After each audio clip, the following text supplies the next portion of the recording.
Kaj pa je razlika med boardgameom pa med wargameom? Načeloma so pravila v wargamih malo bolj odprta, pa malo bolj mišljena, da simulirajo realnost.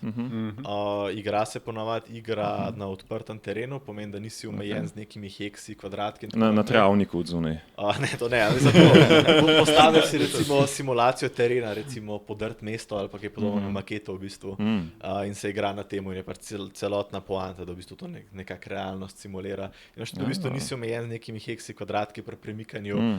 Imaš različne načine, eni uporabljajo meter in neke druga pravila in tako naprej. Se eni imajo tudi recimo hekse lahko. Tudi, saj je bilo redko v Wargamu. Redko, večinoma meter. Sam heks pa že pomeni, da stvar transitiona nazaj v navadne namizne igre. Zraven je pa tak pomemben v bistvu aspekt, je pa to, da nekako Wargame vključuje hobi aspekt. V smislu večina figur pride nepobarvanih in je v bistvu nesestavljenih. Je v bistvu ogromen apil celotne te branže, da si ljudje sami to sestavljajo in pobarvajo.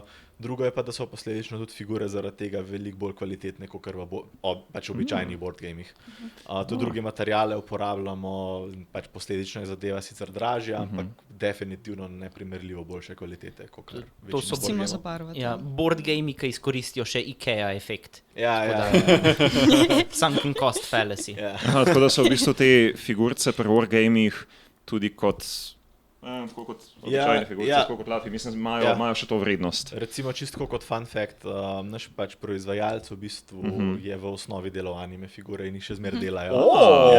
Tako sva bila midva mogoče moramo neke povezave narediti. Poznate svoje ciljno občinstvo. Pač čisto recimo delajo figure za Kotobuki, pa podobne firme, tako da pač vejo, kaj je kvaliteta, pa kako narediti stvari dobro.